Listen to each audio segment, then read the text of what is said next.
spirituality is a Gnostic practice. It is a Gnostic belief. Gnosticism says spirit is good, matter is evil. So, how do we combat this evilness? It is by having some sort of a secret knowledge. Some sort of a secret knowledge. And that is exactly what New Age spirituality is also offering. Okay?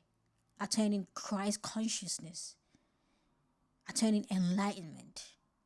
So, in my previous video, we looked at a conversation between Christians and New Agers, and in this conversation, they were talking about whether manifestation and prayer is the two sides of the same coin, or when they talk about the universe, they mean God. So, I realized that I have little knowledge about this new age movement, even though I can spot it in today's video.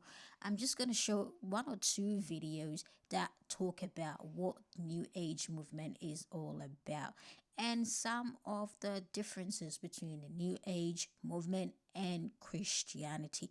So the first video that I've got here is an interview between God Question Ministry and Melissa Doherty. Melissa is an new ager who is not a Christian, and she kind of like, I guess, is an expert in new age movement and new thought movement. So this is an interview between them, and she kind of like give us what new age movement is all about, or what new age spirituality is all about. Sure. So you mentioned the New Age movement, and what's interesting is that term's been used now for probably going on 30 years, and it's kind of a catch-all that everyone Yeah. just throws anything that's kind of new and kind of weird into. So briefly, so what exactly is the New Age movement? I kind of like to call it like pinning down a cloud Mm-hmm. because it is what you said. It's like a salad bar belief system, and it really does depend on the individual on what elements they have chosen to adopt from these belief systems. Overall, New Age is an umbrella term for you somehow awakening to your inner divinity. And it's like a platter of religions and beliefs that you can pick and choose from, and you make what's comfortable for you. So in other words, it's very secular and very progressive. The progressive Christianity didn't really start coming on people's radars until, I would say, rather recently, until like 5 or 10 years or so. I was very progressive and didn't realize it at the time either. So it kind of houses these beliefs like you can create your own reality, tarot cards, oracles, psychics, the crystal ball things. You think those are kind of stereotypical, but uh, judgment, you shall not judge. So that's kind of like a big sin, if you will, in the new age. And you must include everybody. There's an inclusivity there. You're basically, think about the tolerance stickers that you see on the back of cars, Mm-hmm. plus the coexist stickers that you see on the back of the car equals new age. And I was more into new thought, which is a little more specific because that goes back to the 1800s with a man named Phineas Quimby, which is where your mind, going back to the mind sciences like Christian Science, Mm-hmm. uh, sin is an illusion. All health problems that you have are mental in origin, which means that you, through the power of your words and thinking and visualizing, can manifest a particular outcome based on what you're thinking. So, in a nutshell, it's a lot of Eastern mysticism, like yoga and things that you would find in certain Eastern religions, just kind of westernized and Americanized. But you can really do that on any aspect with the New Age. So that's kind of the condensed definition of how I would describe the New Age. Yeah, that would be my experience as well. I mean, not necessarily in the New Age, but in um, answering questions from people who are either dabbling in the New Age movement or curious Mm-hmm. about it. So, what in your experience makes the New Age movement so attractive to people, especially to younger people, and not in any sense limiting to younger people? Because there's people of all ages who have been involved or exploring or whatever, but what in your experience makes the New Age movement attractive to people? Well, I would say first, two things come to my mind. First, whenever you can be your own sovereign, where you are the ultimate authority, that's attractive. Where if there's somebody saying no or putting up some sort of parameters that you don't agree with, there's a aspect where we look at that and we don't want that. We want to do our own thing. We want to go our own way. And the second thing that I found enticing about it, I personally found this enticing, is that there's this power that you can tap into from the universe. Sign me up. If I can create my own reality by my thoughts and my feelings and my words, and which, by the way, the new thought is made to look Christian. They would quote scripture, they would call themselves Christians, and basically say that Jesus was the way shower. He was the way to show us how we can do the things he did: signs, wonders, miracles, reading minds. The things that he did, we can do as well, because we can also get the Christ consciousness that he had. And that's very important because it's made to look Christian. So you think that you're following these beliefs, and you're doing it with maybe a right intention, thinking it's Christian, but it's really not. It really is about, it's undergirded with the serpent's lie, with the fact that you are divine. And I think that's one reason why especially young people find it so enticing. There are no rules. And it's especially, and this is where the progressive part comes in, it's especially enticing because where the culture is matters. What is being embraced at the time and seen as popular and accepted by the whole, you can do as well.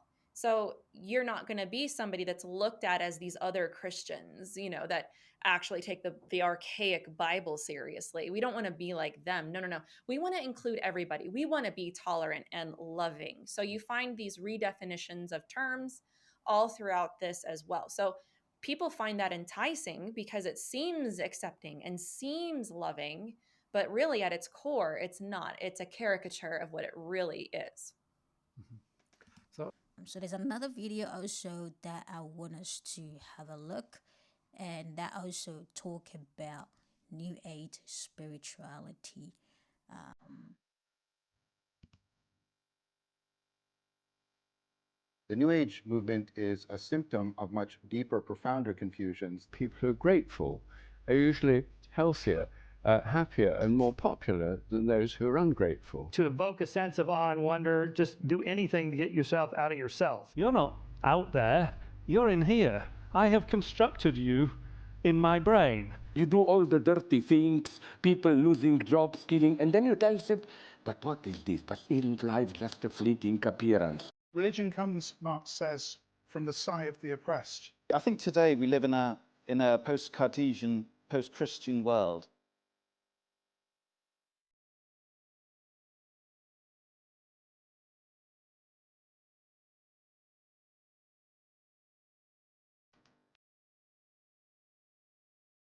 is this thing recording? Okay. Here it is.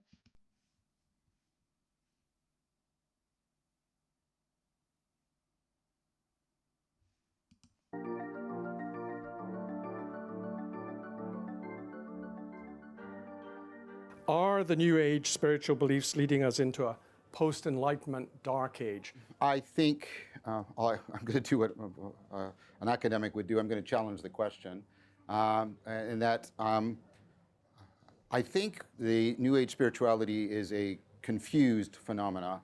I think there is in it a lot of things going wrong.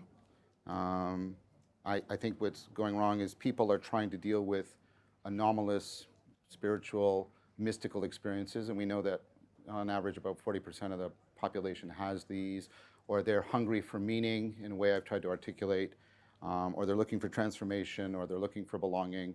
And I would make a case that these all have a proper role in a well-lived human life.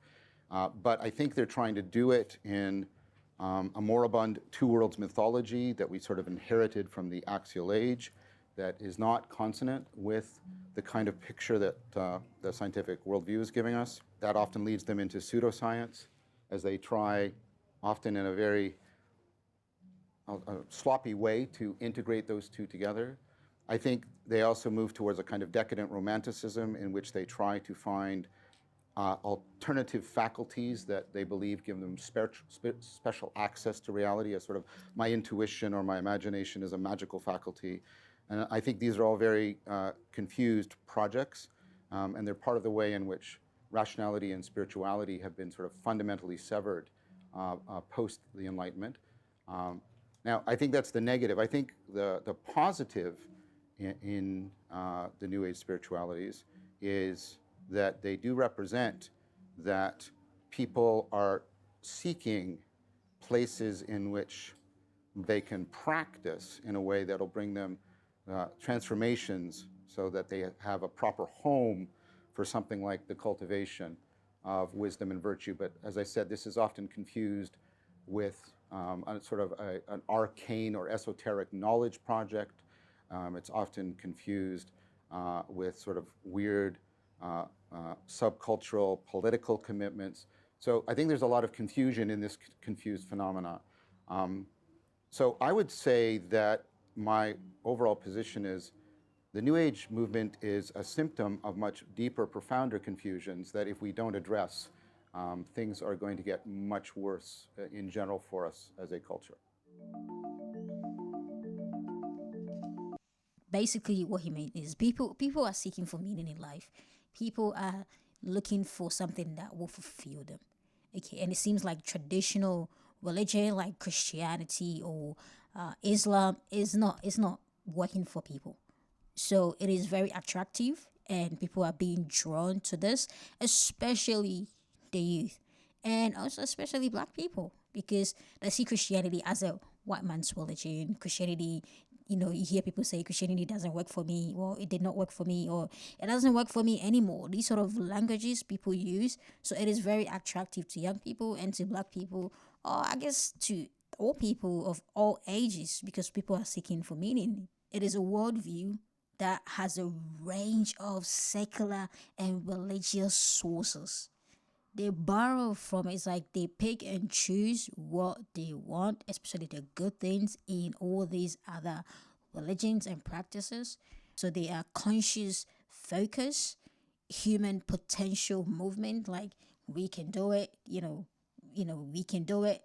These are the sort of things that people are interested in. So let's see here. So the New Age spirituality is a broad, decentralized spiritual milieu with no single founder or organized structure. Instead, drawing on a diverse mix of beliefs from Eastern religions, mysticism, occultism, and naturalism to promote individual spiritual growth and self-discovery. That is what Melissa was talking about. It is like a salad bowl. Like you pick and you choose from different practices and different religion from different continent. It emphasizes personal experiences, a belief in an interconnected universe, and the divinity within self. The divinity within self. And we can see New Age spirituality is very heavy about the God in you. The God in you. You are your own God. You are God. You don't need God outside of you. How can you be serving God? Like if you're a Christian, you're serving a God that is outside of you. So how can you be serving a God outside of you when you are on your own God, when God is inside of you? Okay. And the divinity within the self, often incorporating practices like meditation. They've got yoga, they've got astrology, crystal healing, and channeling. Key characteristics of the New Age movement: it is eclectic and diverse. Like I said, you just pick and choose from different practices that suits them. It's a salad, like a salad bowl. Like they just pick and choose from whatever religion or practices that they want to. It is individualistic, so it is focused on your personal growth and your personal spirituality. Holistic, monistic, and pantheistic, and de-traditionalization. It seems like it started off as a response to the cultural and spiritual crisis at that time. I guess the 1960s or 1970s or 1980s that it started. So it started off as a response to the cultural and spiritual crisis at that time.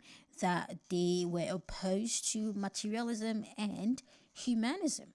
And now it seems like it's developed into this. So anything traditional, it seems like it rejects it or it is against it. So, and common beliefs and practices, like I said, they don't have like a particular creed or like a fixed creed system, but they do have things that they believe in, like energy healing, by using crystals and chakras, and personal divinity like the God in you or you are your own God, meditation and yoga, okay, to align their inner self with their chakras and those sort of things, and also has some astrological aspect of it. So you can see. So the New Age movement emerged in Western society in the 1970s. So I stand corrected. I said 1960s. But well, the New Age movement emerged in Western society in the 1970s, heavily influenced by the 1960s counterculture, the human potential movement, and the mid 20th century esoteric traditions such as theosophy and spiritualism. Okay. While the New Age movement itself peaked in the 1980s and the 90s, New Age spirituality continues to influence contemporary culture. Practices like meditation and yoga have become mainstream, and elements of the New Age thoughts can be found in popular wellness and spiritual wellness contests. Seems like that which plagues Christianity right now and is a threat to Christianity in our era right now is New Age movement and New Age practices. And looking at Gnosticism and New Age practices, there is no difference. So the first century church fathers, this was a threat to them. Gnosticism was a threat to them. What New Age is actually offering is not new. It's something that is not new. It is something that has been there all these years, and it is packaged in a different name called New Age. New Age spirituality is a Gnostic practice. It is a Gnostic belief. Gnosticism says spirit is good, matter is evil. So how do we combat this evilness? It is by having some sort of a secret knowledge. Some sort of a secret knowledge. And that is exactly what New Age spirituality is also offering. Okay. Attaining Christ consciousness. Attaining enlightenment.